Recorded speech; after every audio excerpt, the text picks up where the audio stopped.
Se você lembrar, nas últimas semanas aí, não sei, talvez nos últimos 2 meses, eu não me lembro muito bem, mas nos grupos a gente se propôs a trabalhar ali acerca da nossa relação como igreja com o aspecto das contribuições.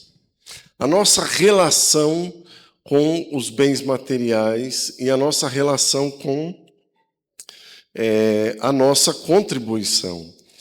E talvez você recebeu lá um videozinho, né, aqueles vídeos curtos falando sobre os aspectos, nesse aspecto da contribuição, né? Só para dar uma relembrada aqui, né? Depois você pode voltar lá e assistir. Mas no primeiro vídeo a gente fala, né? Eu falei sobre o pensamento de Jesus sobre as contribuições. Jesus tem um pensamento, sim ou não? Quem acha que tem? Levanta a mão. Jesus falou sobre isso, sim ou não?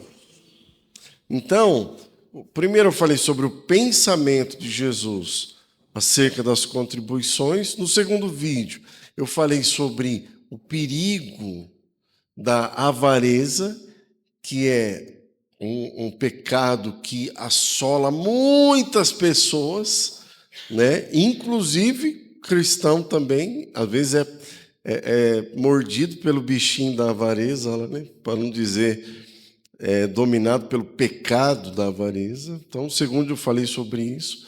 No terceiro eu falei sobre qual é a função dos recursos na nossa mão. Qual é o sentido? O que o recurso ele cumpre quando está na nossa mão, segundo as Escrituras? Segundo a Bíblia, o dinheiro ele tem uma finalidade, os recursos têm uma finalidade. E quais são essas finalidades? Eu falei lá, né? Ficou curioso, talvez você não assistiu, vai lá e assiste lá no videozinho. E no último, a gente falou sobre o que a questão da contribuição ela expressa. O que a contribuição ela expressa, né? Então, eu vou falar aqui resumidamente. Qual a finalidade do recurso? O recurso na nossa mão ele tem 2 finalidades. Diga comigo assim: pão e semente. É isso. O recurso tem essas finalidades, é pão e semente. Você come, né? E isso envolve vestir, morar e todas as suas necessidades pessoais, mas você também semeia, né? O dinheiro, o recurso na nossa mão, ele é pão e semente. O problema que aí tem a ver com a avareza é quando a gente pega aquilo que é semente e usa como pão. Aí depois a gente vai ter dificuldade. Não é uma questão de troca, como eu vou falar aqui, mas você não tem o que colher, né? E por último, no último vídeo, o quarto, a gente falou sobre a nossa contribuição como uma expressão de adoração a Deus, né? Às vezes a gente olha para todo o nosso compromisso com Deus, por exemplo, fala a verdade, anda na luz comigo aqui. Nesse friozinho do jeito que estava hoje, quem lutou para levantar da cama? Hã? Não. Olha, parece que precisava de um tanque de guerra para tirar a gente de lá, não é? Precisava de um guindaste, para pôr você de pé. Tem gente que veio acordar na hora que escutou a música aqui, né? Tem gente que acordou na hora que começou a bateria. E agora, às vezes a gente vem por causa do nosso compromisso. Por exemplo, o músico vem porque ele tem um compromisso de tocar. A tia das crianças vem porque tem o compromisso das crianças, né? Mas, sobretudo, a gente veio por causa de quem? Por causa dele, não é? Por causa dele, irmão, a gente está aqui por causa dele. Ele é o motivo principal. E todos os aspectos da nossa vida, inclusive as nossas contribuições. O motivo não é a necessidade que a gente precisa suprir, em primeira instância. A gente pode até falar sobre isso, mas é por causa dele. E é um princípio que está nas Escrituras. E eu quero hoje aqui dar um desfecho nesse assunto. Amém, irmãos? Podemos falar sobre esse assunto? Eu vou falar. Tem assunto, irmão, que dependendo da pessoa com quem você falar, você perde um amigo. É ou não é? Por exemplo, falar de dinheiro. Rapaz, dependendo do que você falar, você perde um amigo. Que uma pessoa não... Você pode falar de qualquer coisa, até de futebol, de política, mas mexeu no bolso, aí o negócio já encrenca já. E eu quero colocar para vocês hoje qual é a essência das nossas contribuições. Ou seja, a gente, como eu falei, a gente não pode fazer considerando as necessidades somente, porque aí você vai contribuir por necessidade, e não é isso que a Bíblia nos ensina. Mas a contribuição, irmãos, ela tem um coração, ela tem uma essência, ela tem um motivo base que nos impulsiona com isso. E a essência das contribuições é a honra. Diga comigo, honra. E é sobre essa essência que eu quero falar com vocês. Eu quero abordar aqui, vou tentar ser o mais objetivo possível, falar sobre a questão da honra, da nossa generosidade, da liberalidade que nós precisamos, como filhos de Deus, ter nas finanças e nossos bens materiais, e como a gente lida com tudo isso à luz da palavra de Deus, à luz das Escrituras. Amém? E você vê que, por exemplo, o Pentateuco, né, que fala ali onde foram dadas as leis. Você sabe quantas leis tem no Pentateuco? Quem aqui arrisca dizer?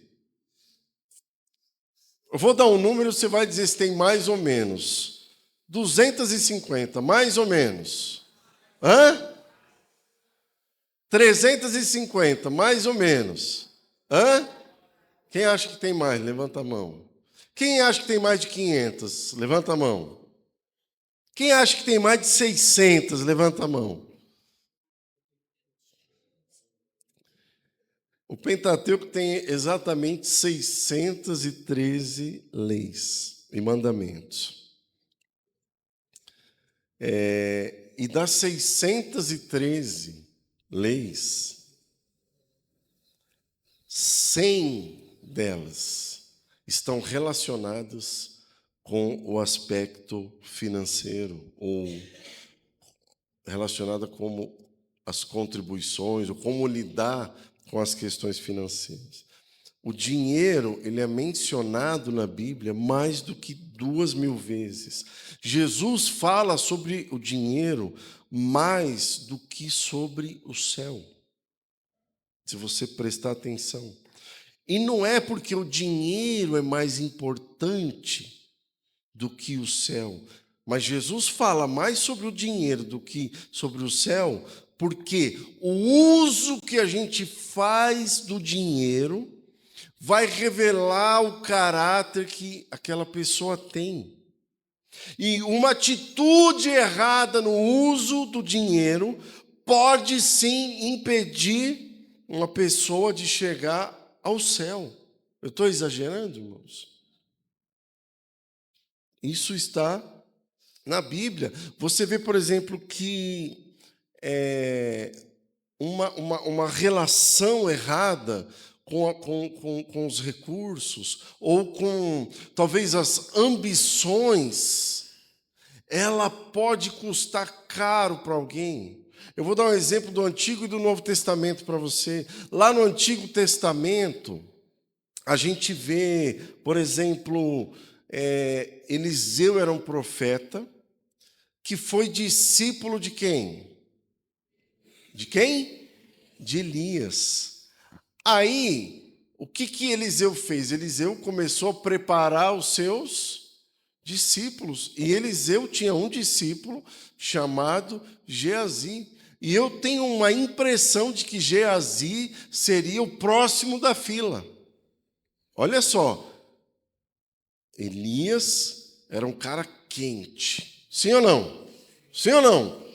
Eliseu foi um cara fervendo. Sim ou não? Foi chapado ele em Deus, meu irmão.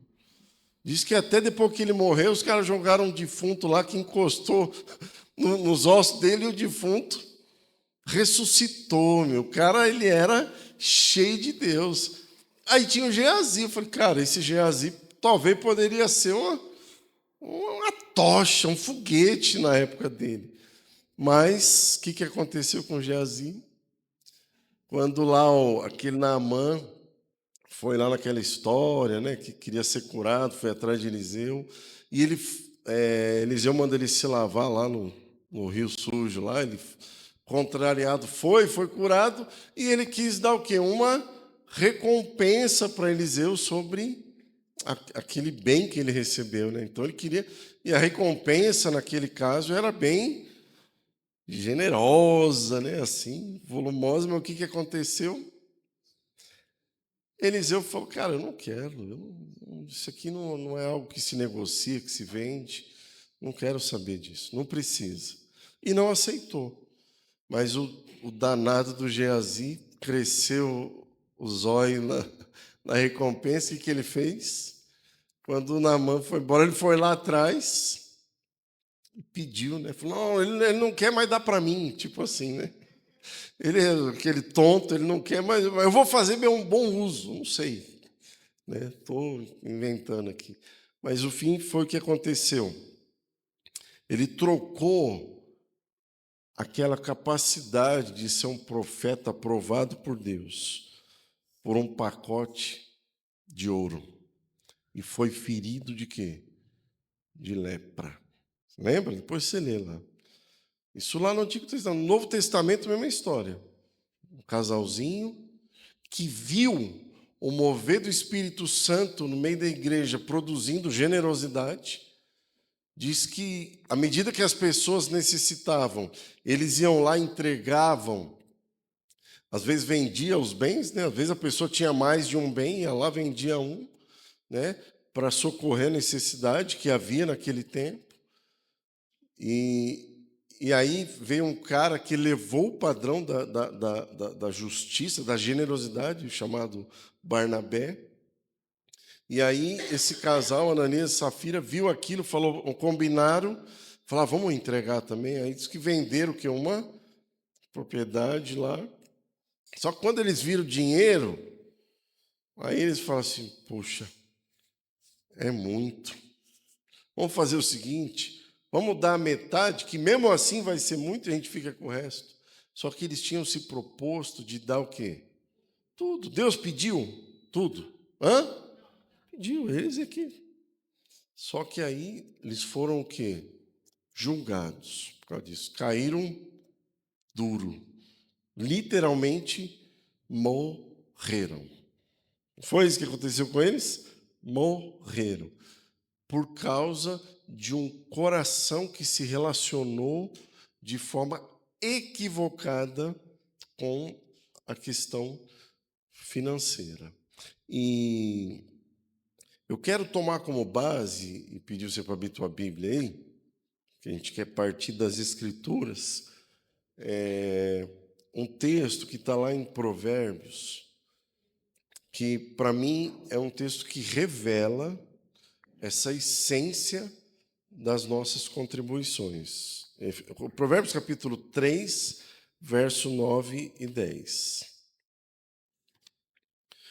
Peço a tua paciência. Vamos ler, irmãos? Amém? Provérbios 3, 9 e 10. Diz assim, honra ao Senhor com os teus bens e com as primícias de toda tua renda, e se encherão fartamente os teus celeiros e transbordarão de vinho os teus lagares. Vou ler de novo. Honra ao Senhor com os teus bens e com as primícias de toda a tua renda, e se encherão fartamente os teus celeiros e transbordarão de vinho os teus lagares. Amém? Esse texto, ele nos traz alguns ensinamentos. O primeiro dele, ele traz para a gente um mandamento acerca da honra, que envolve o quê? A oferta, né? Ele não está falando da primícia no sentido como nós usamos aqui, né? A gente dá um nome, a gente usa primícia aqui como um sinônimo, né, dos dízimos, né? Mas ele está usando no sentido completo, no sentido de tudo aquilo que nós produzimos, nós precisamos honrar o Senhor, né? Esse texto, ele traz de maneira muito clara uma ordenança, um mandamento. Ele nos traz mandamento, mas ele traz também para nós um conceito implícito do que é a prosperidade, do que de fato vem a ser prosperidade. Cada palavra que tem ali, eu não vou aprofundar não, para a gente não gastar muito tempo, mas tem um sentido, né? Tem um sentido muito claro. Mas eu quero aqui definir com vocês. Eu encontrei uma definição do que é uma vida próspera. O que, segundo as Escrituras, segundo esse texto, constitui uma vida próspera? O que quer dizer prosperidade? Eu quero falar aqui uma definição para você, que eu tomo para a minha vida, para aquilo que eu creio, e aplico os princípios disso, que é o seguinte, prosperidade é paz completa e maturidade, avançando em tudo, com generosidade, bons resultados e satisfeitos. Ficou grande, né? Depois, se você conseguir resumir, você me ajuda. Eu não consegui. Esse foi o mais resumido que eu consegui, irmãos. Desculpa. Vou repetir. Prosperidade, paz completa e maturidade, avançando em tudo, com generosidade, bons resultados e satisfeitos. Quer que eu fale de novo? Paz completa e maturidade, avançando em tudo, com generosidade e bons resultados e satisfeitos. Por que ficou comprido isso aqui, irmãos? Porque, na verdade, prosperidade, no sentido mais assim, mais objetivo, é caminhos desembaraçados. Isso é uma vida próspera. E isso não tem a ver com quanto de dinheiro você tem na tua conta, com quanto de investimento você tem lá na Bolsa de Valores. Não é disso que o assunto fala. Porque a prosperidade independe do aspecto financeiro. Ela está relacionada com o coração. Eu posso não ter dinheiro, mas eu posso ser uma pessoa próspera, sim ou não? E posso, meu Deus, dormir no colchão de dinheiro e ser uma pessoa que não é próspera, porque isso não tem a ver com uma questão financeira. E aí, essa definição que eu coloquei, ela vai dar para nós sinais e evidências do que é uma pessoa próspera. É uma pessoa que não se deixa ficar desesperado por causa desses assuntos, porque ela confia em Deus, e quando ela confia em Deus, o que ela tem? Paz plena, amém? É uma pessoa que quando olha para a palavra, para os princípios da palavra, ela não está titubeando, não está dividido. Ai, obedeço ou não obedeço? Obedeço ou não obedeço? Não, ela não tem mais essa crise se obedece ou não. A crise dela é saber qual é a vontade de Deus para eu fazer. E quando eu entendo a vontade de Deus, eu vou lá e faço. Isso revela uma pessoa madura. E quando você confia em Deus, está cheio de paz, é obediente, sabe o que vai acontecer na tua vida? Você vai andar. Às vezes vai encontrar um obstáculo, sim ou não? Mas vai andar. Nada te para. E aí, o teu coração, por saber que Deus é a fonte de tudo, Deus, ele é aquele que provê tudo, que cuida de você, você vai entender que o teu coração, ele pode ser um coração generoso. Amém? E tudo isso, irmão, vai dar ruim? Não, vai dar bom, você vai ter resultados.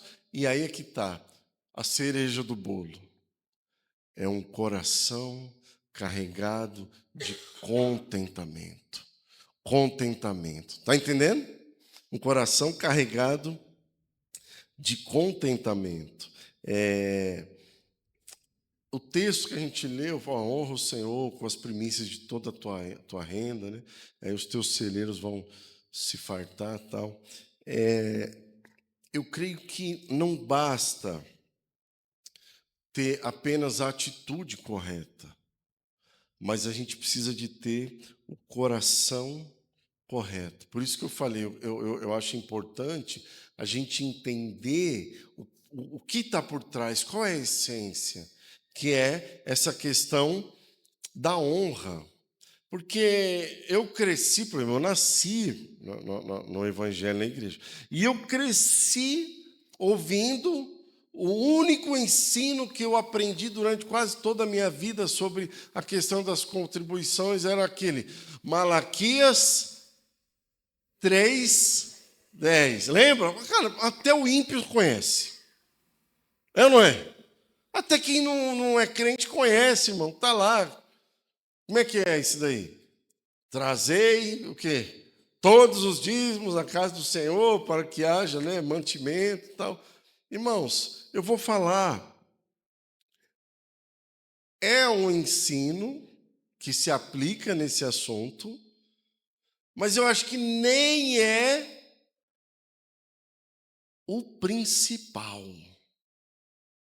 Nem é o principal. Eu quero ler com vocês ali nesse livro, mas não é no Malaquias 3, eu quero ler o Malaquias 1, que para mim fala dessa essência.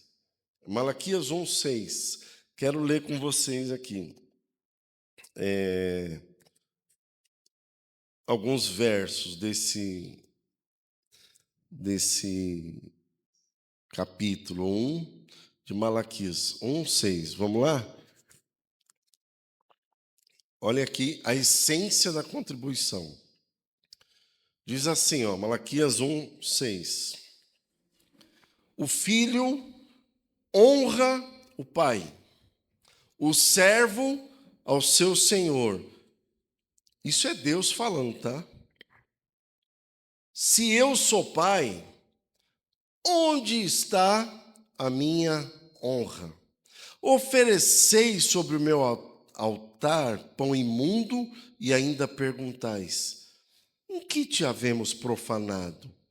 Nisto que pensais, a mesa do Senhor é desprezível. Quando trazeis animais cegos para o sacrificardes, não é isso mal? E quando trazeis o coxo ou o enfermo, não é isso mal? Ora, apresenta-te ao governador, acaso terá ele agrado de ti e te será favorável, diz o Senhor dos Exércitos. Agora, pois, suplicai o favor de Deus, que nos conceda a sua graça. Presta atenção nessa frase. Mas com tais ofertas nas vossas mãos, aceitará ele a vossa pessoa? Diz o Senhor dos Exércitos. Tomara houvesse entre vós quem feche as portas para que não acendesses debalde o fogo no meu altar. Eu não tenho prazer em vós, diz o Senhor dos Exércitos, nem aceitarei da vossa mão a oferta. Vamos lá. Qual era o contexto que estava acontecendo ali? O problema era no culto. O culto estava tendo um problema sério. E Deus aqui, através do profeta Malaquias, ele fala assim, ó, é o seguinte, galera, do jeito que vocês estão fazendo, e o assunto tem a ver com a oferta, e naquele caso era os animais que eles sacrificavam ali no altar. Ele falou assim, ó, galera, é o seguinte, ó, do jeito que vocês estão fazendo, na boa, é melhor nem fazer. Não faz, porque desse jeito você está expressando que o culto que você está entregando para mim, que esse altar que você diz que é um altar assim digno, a maneira, você fala uma coisa, mas a maneira como você age expressa que o teu coração vive de outro jeito. Você trata como desprezível. Porque você vai lá no meio do teu rebanho, pega o que é coxo, o que é manco, o que é doente e traz qualquer coisa para cá. E aí ele fala, ó, desse jeito é melhor fechar o templo. É melhor que nem aconteça o culto. Porque da forma como vocês estão fazendo, está errado. E qual é a essência dessa fala? É o seguinte, Deus, ele não estava olhando para a oferta, embora ele identifique o tipo de oferta ali, mas o que ele estava olhando, irmãos, era o coração. E era para a pessoa que ele estava olhando, ele não estava olhando para o que estava dando, ele estava olhando para o coração, porque ele fala assim, ó, mas com tais ofertas, com isso que você está fazendo, aceitará ele a vossa pessoa? Ele não está falando de aceitar a oferta, não, é a pessoa. Você sabia que Deus pode me aceitar ou não me aceitar com aquilo que eu entrego? Sim ou não? Poxa, mas eu estou dando. Pois é, mas o que eu dou pode comunicar muita coisa. Muita coisa. Olha, já vou abrir aqui para você. A nossa contribuição, ela fala. A oferta fala, ela tem uma voz. Ela fala alguma coisa. Fala. Comunica alguma coisa. A gente vai ver que, por exemplo, lá atrás, né? Depois aqui, eu não lembro se tem aqui, mas Abel e Caim ofertaram a Deus. Mas você vai ver lá em Hebreus, diz que Abel ele foi incluído naquele rol dos heróis da fé, e diz que a oferta dele até hoje fala. Fala, ou seja, aquilo que a gente entrega comunica alguma coisa. Agora, por que Deus... Você vê que Deus está olhando para a honra e não para a oferta. Mas por que Deus quer a honra? Por que Deus está olhando para a honra, irmão? Vou falar para você. Porque será que Deus, ele tipo assim, vendo assim, né, as coisas acontecendo aqui embaixo, aí ele fica inseguro e se sente carente e aí começa a reivindicar honra para nós? Você acha que esse é o motivo, irmãos? É isso mesmo. Você sabia o seguinte, ó? O texto que a gente leu começa assim: ó, o filho honra o pai, o servo honra o senhor. E aí ele pergunta, né? Se eu sou pai, cadê a minha honra? Onde está a minha honra?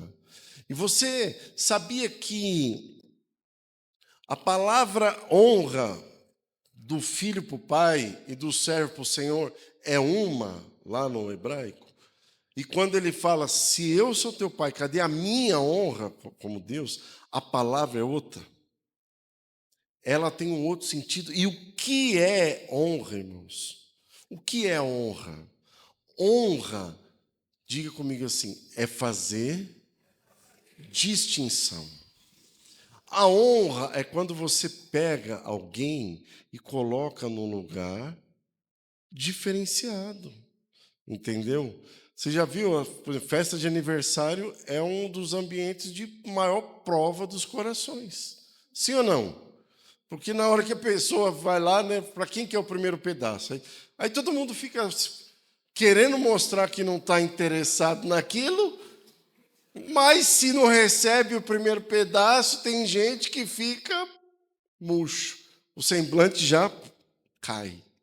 Entendeu? Por quê? Porque a gente é provado quando é honrado, mas é provado também quando não é honrado. Isso não é ou não é, irmãos? Então, e aí aquele primeiro pedaço não é fazer uma distinção?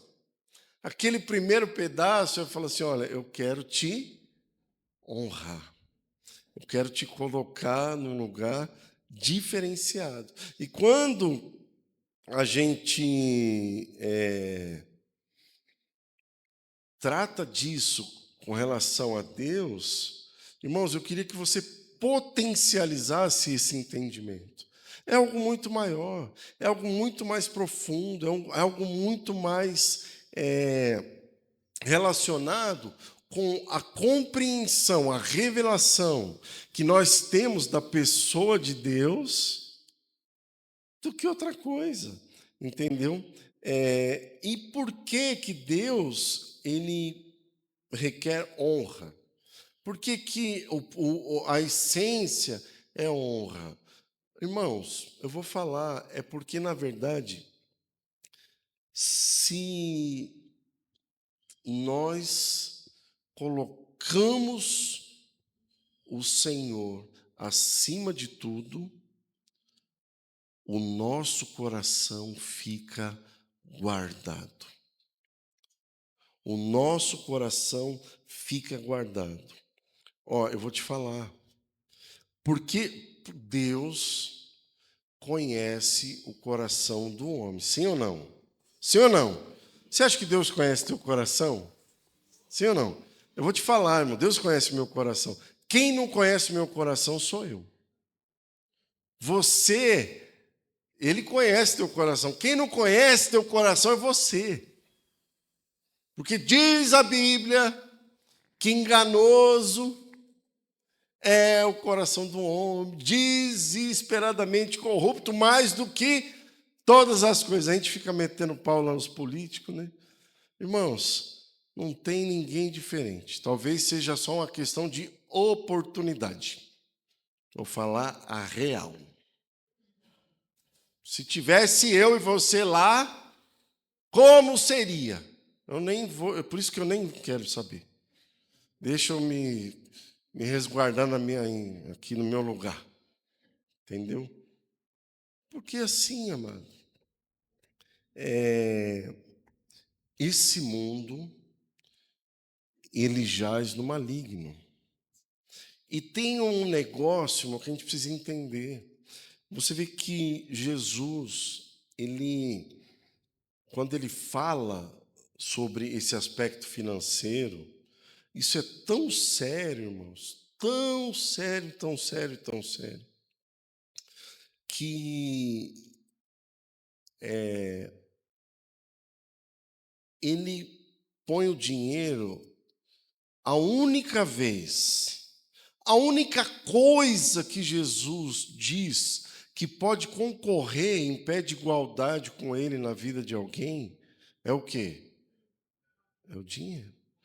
Porque você vai ver, tem várias traduções para o mesmo texto, né? Fala assim, ó, ninguém pode servir a dois senhores.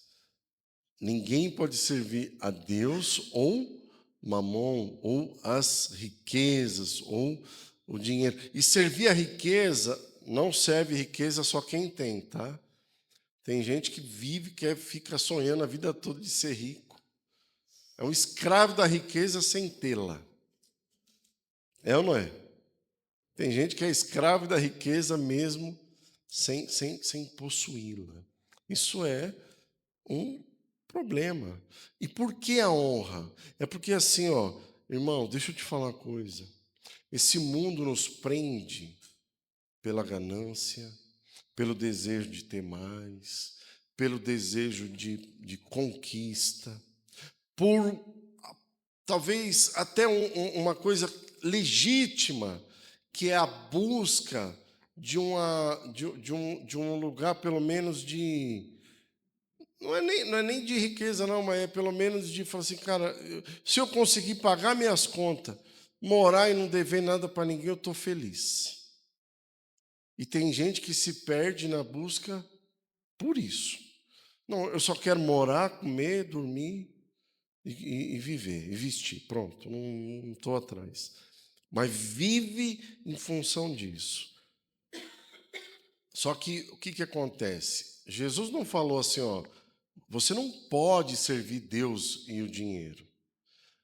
No sentido de que ele estava nos proibindo. Ele estava assim, ó, eu te proíbo de servir Deus e as riquezas, eu te proíbo de servir Deus e o dinheiro. Não, ele não estava falando sobre uma questão de proibição. Ele estava falando de uma lei de impossibilidade. Não é porque eu proíbo, é porque não dá. Lembra a lei da física lá que fala assim, ó, dois corpos não podem ocupar o mesmo lugar no espaço? Não tem essa lei? É a mesma coisa, não é uma proibição. É porque não dá, é impossível, não tem como. Do mesmo jeito que dois corpos não podem ocupar o mesmo lugar no espaço, ou você serve a Deus, ou você vai servir os bens materiais, a riqueza, o dinheiro, pagar as contas, seja lá o que for. Ou você serve um, ou você serve outro. E aonde que entra o princípio da honra? É que se você tiver a capacidade, a fé, a disposição, o desprendimento, não olhar para as coisas desse mundo e colocar o Senhor acima de tudo isso, e não permitir que nada dessas coisas te escravizem, Deus diz para mim e para você, fique tranquilo, eu sou capaz de cuidar de você. Aos seus ele dá enquanto dorme. Isso não é uma apologia à ociosidade. Não. O que ele está dizendo assim, ó, se você confia em mim, você vai comunicar com a tua vida, com o teu tempo, com o teu serviço e com os teus bens materiais, que eu estou acima de tudo isso, de que eu tenho um valor muito maior. Entendeu? E vou falar para você, você sabe o que impede as pessoas de serem generosas com as suas finanças? Você sabe o que impede as pessoas de contribuírem? Ah, mas eu não acredito em dízimo. Jesus não falou. Oh, gente, quem usa esse tipo de discurso, na minha opinião, é porque está dominado de avareza e quer encontrar uma desculpa bíblica, uma teologia bíblica para não dar. Olha, se você não precisa nem da Bíblia, é só não dar, fique em paz. Seja livre. Você já escolheu quem é o teu Deus. Vai lá e adora Ele, pronto. Fique em paz. É muito simples.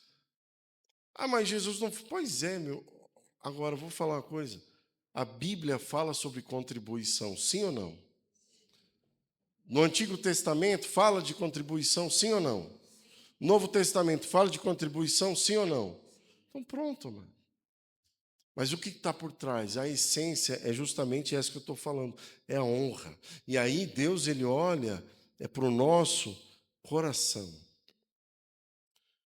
Ele olha para o nosso coração. E quer ver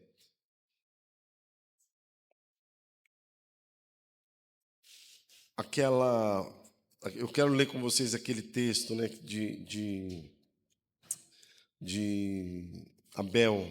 Está lá em Gênesis capítulo 4, versículo 3. Olha só. Gênesis 4, 3 diz assim: Aconteceu que no fim de uns tempos trouxe Caim do fruto da terra uma oferta ao Senhor.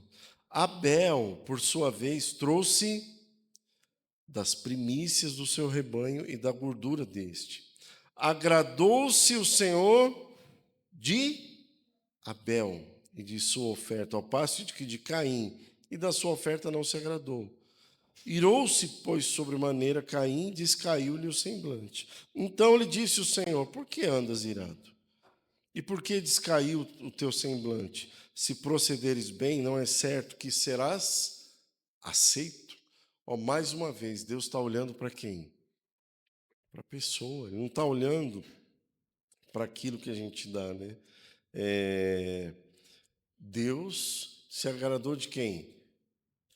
De Abel. Né? Hebreus 11, 4 diz assim: Pela fé, Abel ofereceu a Deus mais excelente sacrifício do que Caim, pelo qual obteve testemunho de ser justo, tendo a aprovação de Deus quanto às suas ofertas. Por meio dela também, mesmo depois de morto, ainda fala. A sua oferta, ela fala. Se Deus estivesse olhando para a oferta, estivesse preocupado com a oferta, ele colocaria Abel e Caim no mesmo pacote. Se Deus estivesse olhando para a oferta, ele não teria fulminado Ananias e Safira. É isso ou não é, irmãos? A questão dele é o coração. Existe um conceito, né, que as pessoas entendem, né, que é a questão da ué, se eu der, então eu recebo, né? A prosperidade, presta atenção nisso, irmãos. A prosperidade, ou segundo o texto que nós lemos de Provérbios 3:9, o celeiro cheio, o lagar transbordante, não é uma consequência da contribuição, mas é uma resposta à honra que nós damos a Deus. Amém? Então, a prosperidade, muito mais do que uma consequência da nossa contribuição, é uma consequência de um coração honroso diante de Deus. Amém? Agora, por que a gente deve honrar a Deus com os bens, com as nossas contribuições? A gente pode honrar de várias maneiras, servindo, né? A gente pode honrar falando, mas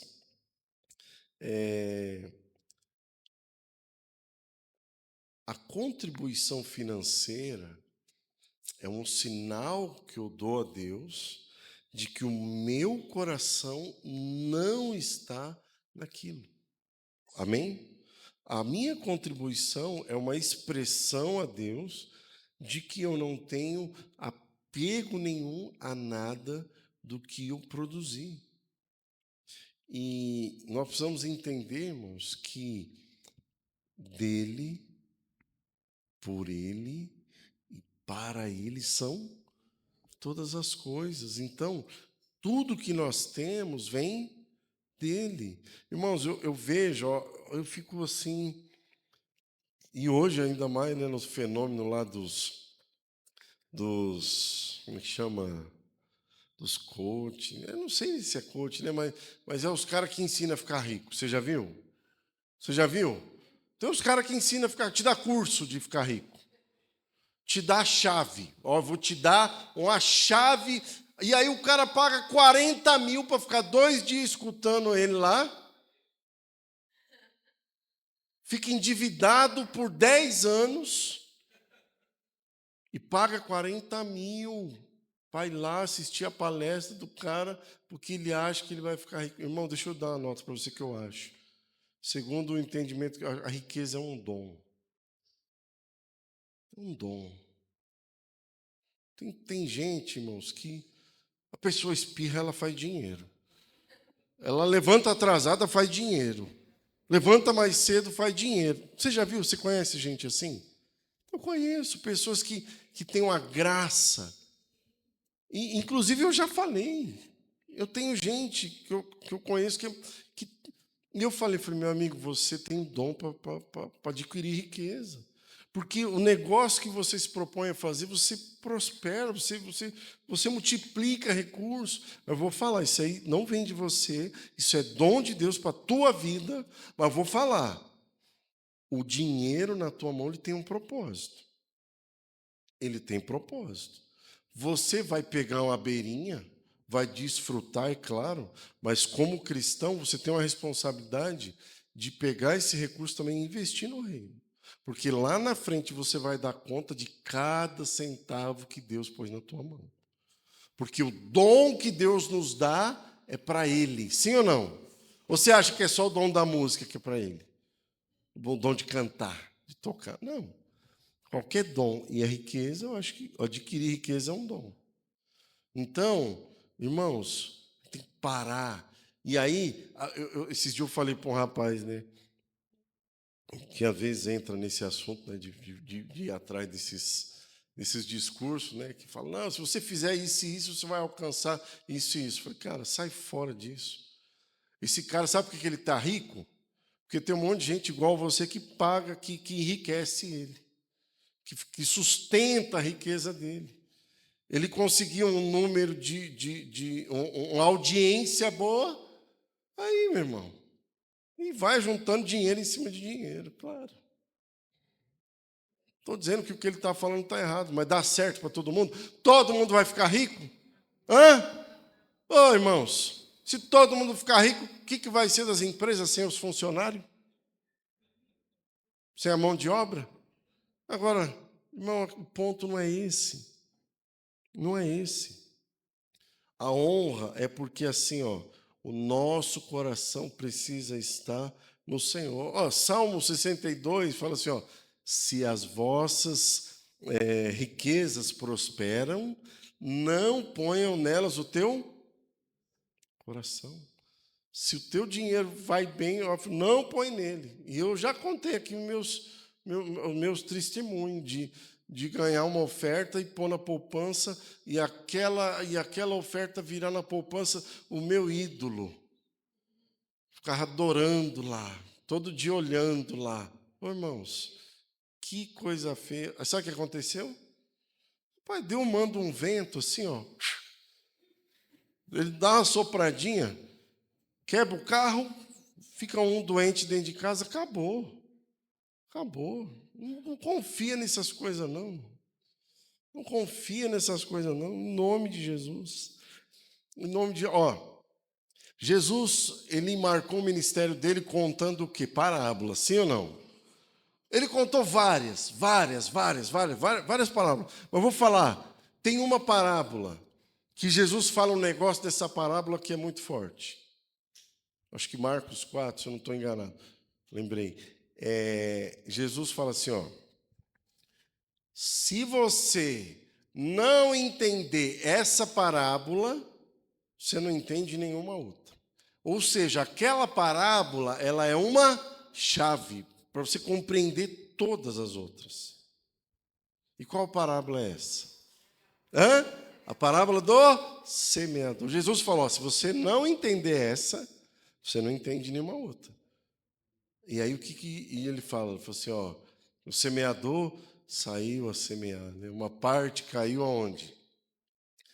À beira do caminho, né? Veio lá os pássaros aí e comeram ali a semente e ela não vingou. Outra caiu num solo rochoso, né? Aí o sol bateu ali e ela também não vingou. E a outra caiu entre os espinhos, né? Que a sufocaram. Eu não vou falar das outras, né? Mas o que quer dizer os espinhos? O que quer dizer os espinhos? Diga comigo assim, ó, cuidados dessa vida, fascinação pelas riquezas. Essas duas coisas sufocam a preciosa palavra de Deus na nossa vida. Sim ou não?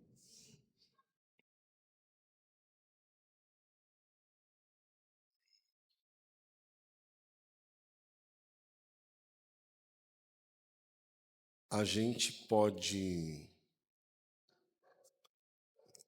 viver de uma forma que a nossa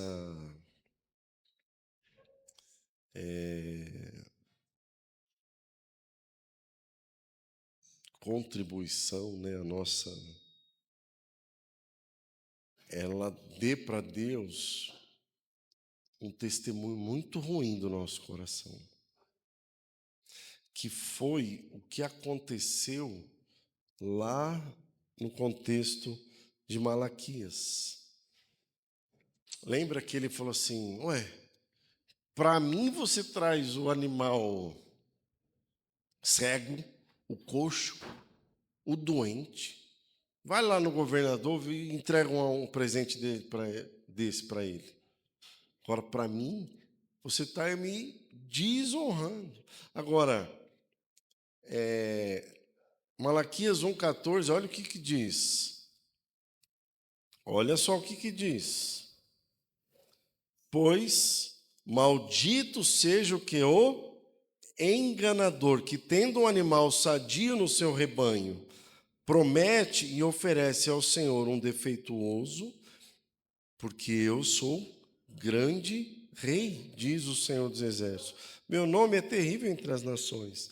Olha como que Jesus trata, como que Deus trata. Ele falou assim, ó, maldito seja o enganador. Mas por quê, irmãos? Então vou te falar qual que era o problema. É porque é o seguinte, olha a cabeça deles. Talvez às vezes a gente caia nessa cilada. Ele pensava assim, eu tenho aqui um rebanho e eu quero ofertar. Eu quero ofertar. Mas esse mês eu estou apertado. Eu estou apertado. Então eu vou fazer o seguinte. Eu tenho meia dúzia de cabrito aqui. Só o que eu ofertar, ele vai virar churrasco. Vai ser queimado de qualquer jeito. Aí, tanto faz eu dar o inteiro, o perfeito, quanto eu dar um doente. Agora, se eu for vender o coxo, o cego, o doente, vai valer só a metade. Então vamos fazer o seguinte, eu vou dar aqui um somebody love, Eloy. Vou dar um somebody love aqui, aí eu pego o doente, oferto, vendo inteiro, e aí eu vou resolver o problema do meu aperto. Aí, como que Deus trata isso? Assim, você está querendo ser o quê? É enganador. Maldito seja, você quer me dar mas você está querendo me dar uma volta. É melhor não dar nada. Fala o seguinte, fica com tudo para você. Fica com tudo para você. Agora, não vem querer dar uma de generoso se você não tem isso no teu coração. Ou você se arrepende, muda isso no teu coração e faz do jeito certo, ou fique em paz e não faça. Lá na frente a gente acerta as contas. Você está entendendo, irmãos? A seriedade que há na motivação que a gente trata com isso. Você lembra naquele evento daquela viúva pobre? Eu fico impressionado, porque diz o texto que Jesus, ele se assentou. Meu, imagina assim, meu. Jesus se assentou diante do gasofilácio. E diz o texto que ele observava como o povo lançava ali o dinheiro. Está lá no texto, Marcos 12, depois você vê lá. Jesus assentou, deve ter cruzado as pernas, e observando como o povo lançava ali o dinheiro. E o que me confronta, sabe o que é? É que diz assim o texto: ora, os ricos depositavam grandes quantias. Mas vindo, porém, a viúva pobre depositou apenas 2 pequenas moedas, correspondente a um quadrante, que eu nem sei quanto que é, deve ser bem pouquinho. E Jesus chama os seus discípulos e diz: em verdade, eu te digo, que esta viúva depositou nesse gasofilácio mais do que fizeram todos os ofertantes. Porque todos, olha só, eles entregavam grandes quantias. Mas o problema, Jesus sacou e falou assim: porque eles ofertaram do que lhes sobrava. Ela, porém, da tua pobreza deu tudo quanto possuía. Todo o seu sustento. Ah, então a gente tem que dar tudo? Não, porque é possível, às vezes, alguém dar tudo e o coração não tá legal, mas não é isso. A questão não é a quantidade. O que eu estou querendo tocar com vocês é o coração. Aquela mulher, ela só deu tudo por causa da honra. Por causa da honra.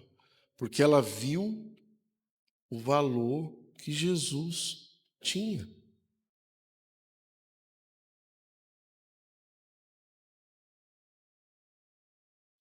A história do Novo Testamento vai nos dizer, eu já estou terminando, ela vai nos dizer que havia um povo que tinha uma necessidade e Paulo, ele convoca as outras igrejas para ajudar a socorrer aquela necessidade. E havia uma igreja, um povo, um grupo de irmãos, que era muito limitado financeiramente, muito pobrezinho, não tinha muito recurso. E Paulo até talvez ficou constrangido de receber o recurso deles, que eram os chamados macedônios. E os macedônios, quando talvez perceberam esse constrangimento de receber a oferta deles, eles pediram, diz a palavra, diz que eles pediram com muitos rogos, pediram encarecidamente a honra de participar daquela oferta e de socorrer aquela situação. E diz o texto que eles deram acima das suas possibilidades. Eu nem sei como isso, irmão. Mas eles fizeram até além do que eles podiam. Aí, a outra parte era uma igreja mais abastada, tinha mais recursos, os coríntios. E eu imagino que Paulo deve ter ficado morrendo de medo. Falou assim: meu Deus, vai ser uma vergonha se esses coríntios fizer feio aqui. Aí ele fala com todo cuidado, falou assim: gente, deixa eu só dar uma uma dica para vocês, assim, um toque, né? Sei lá, né? Compartilhar, assim, né? E falou assim, ó, os irmãozinhos lá da Macedônia, vocês nem sabem, olha, e eles fizeram um sacrifício, olha, e foi o negócio. Eu queria... Aí ele não aguentou, falou, então, não, vou falar. Cuidado para você pensar bem do jeito que você vai fazer, para que a sua oferta seja uma expressão de honra ou de generosidade e não de avareza. Olha a fala dele, cuidado para que a sua oferta seja uma expressão, ou seja, ela fale, seja uma expressão de generosidade e não de avareza. Ou seja, cuidado, irmãos, pelo amor de Deus, para que aquilo que você vai dar comunique generosidade e não avareza. Porque você pode dar, mas o que você está dando vai comunicar o quê? Avareza. Porque assim, irmãos, se eu pegar aqui uma nota de R$100, melhor, aquela que quase a gente não vê, que é menorzinha, de duzentão, e falar para você assim, isso aqui é muito, isso aqui é muito, essa nota de 200 é muito. Eu vou te falar qual é o pensamento assim, ó. Depende. Se for para receber, é pouco. Mas se for para dar, é muito. Você já pensou nisso? Depende. Depende.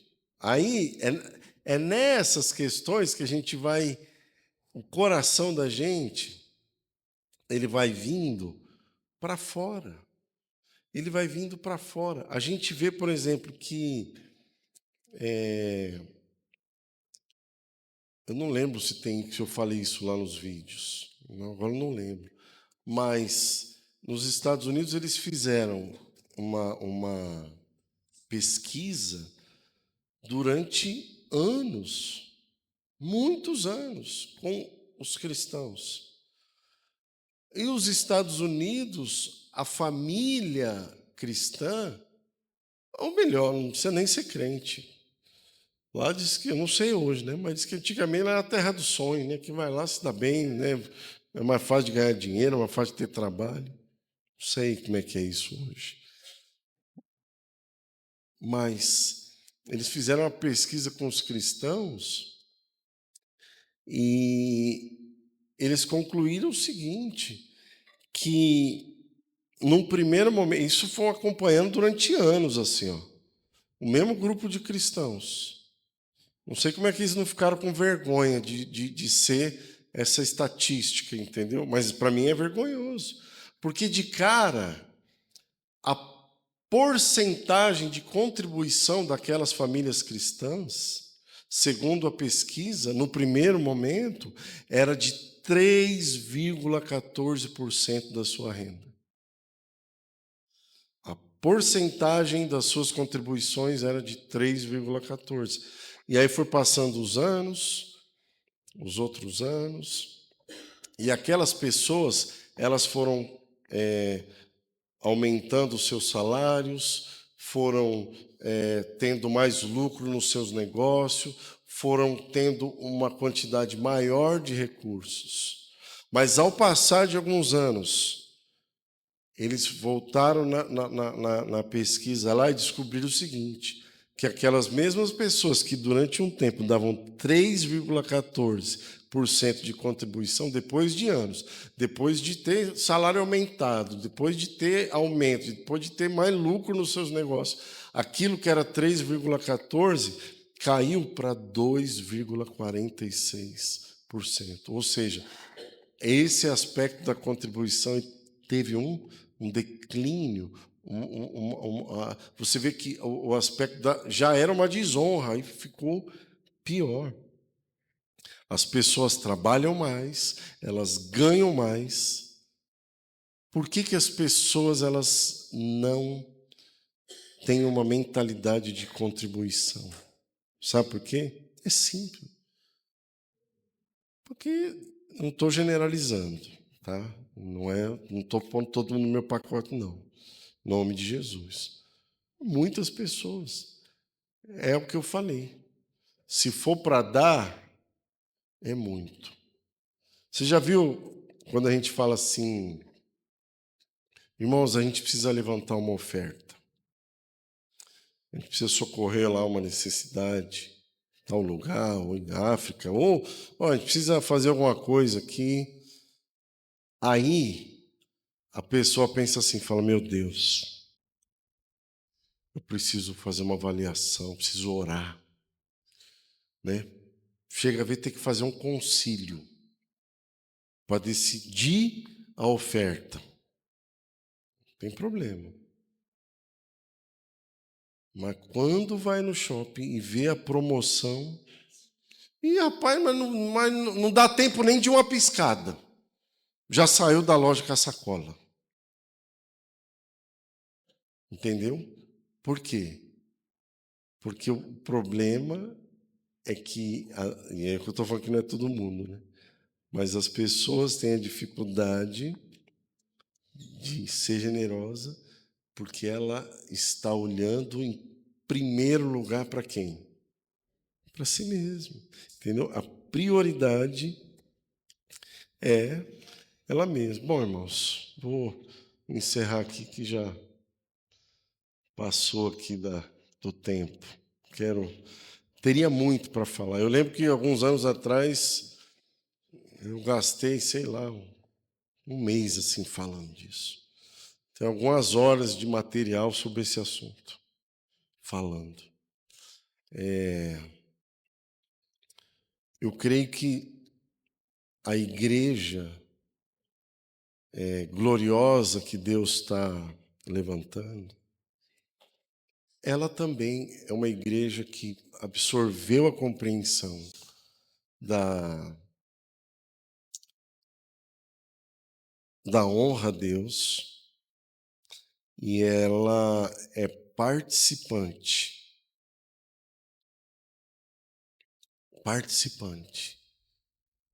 da vida que Deus propõe para o seu povo. Ela se torna responsável. Agora, irmãos, quem aqui nunca passou um momento de aperto? Levante as mãos, por favor. Ninguém. Ninguém nunca ficou apertado. Agora, quem já teve apertado? Levanta a mão. Rapaz, é um avivamento aqui do aperto, irmão. Irmãos, rapaz, nós somos brasileiros. Rapaz. Deixa eu contar um negócio para vocês aqui. A gente tem os nossos irmãos lá, os afegãos, né? Aí, já estão aqui há 2 anos, né? Aí, esses tempos atrás, eu estive lá e ele falou assim, eu vou abrir meu coração. Ele falou assim, vou abrir o coração. Vou falar uma coisa para vocês. É muito difícil viver aqui no Brasil. A gente não consegue fazer o que a gente quer com o nosso dinheiro. A gente vive sempre apertado. Eu falei, puxa, cara, é isso mesmo. É desse jeito. É assim. Poxa, eu não consigo comer tudo que eu quero. Eu falei, eu também não. Eu não consigo comprar as roupas que eu quero. Eu também não. Eu não sei quem consegue. É um pouquinho de gente que consegue. A maioria, rapaz, está lá. Bem-vindo, meu irmão, bem-vindo, é Brasil. Mas nós somos felizes. O nosso Deus cuida de nós. O nosso Pai não nos deixa faltar nada. Amém? E eu quero encerrar aqui, irmãos, aqui para a gente orar por esse assunto. Eu quero falar, só reforçar com você aqueles 4 pilares das nossas contribuições. Primeiro pilar, generosidade. O que é generosidade? Generosidade é ter uma disposição em dar. Segundo pilar, liberalidade. A liberalidade é dar sem restrição, dar com alegria. Você já viu as falas que a gente escuta no velório? Tem gente que quando vai ofertar usa as mesmas falas. Eu nunca mais vou te ver. Eu vou sentir muito a sua falta. Pior, eu não vou conseguir viver sem você. Eu acho que eu também vou morrer. E por aí afora. Tem gente que dá e vai lá no gasofilácio igual está despedindo de um ente querido, cara. Às vezes não fala, mas pensa essas coisas. Liberalidade é quando você rejeita isso aqui. Amém, irmãos? Amém? Generosidade, liberalidade, periodicidade, constância. Seja constância. E a última, essa aqui pega, irmãos. Essa aqui é a última, pega, ó. Proporcionalidade. E eu quero encerrar aqui falando assim, ó. Tem pessoas que têm um pensamento e falam assim: o dia que eu tiver, eu vou dar bastante. Essa mentalidade, amados, é um equívoco. Presta atenção nisso aqui, ó. Eu não dou porque eu tenho. Eu só tenho porque eu dou. Está entendendo? Eu não dou porque eu tenho. Porque se eu penso assim, eu só vou dar quando tiver. E no país dos apertados, como é que resolve isso? Não é esse o ponto. Então eu não dou porque eu tenho. Eu só tenho porque eu dou. Eu honro a Deus. Ele cuida das minhas necessidades. Lembra lá Agora você consegue entender aquela definição de prosperidade que eu falei lá atrás?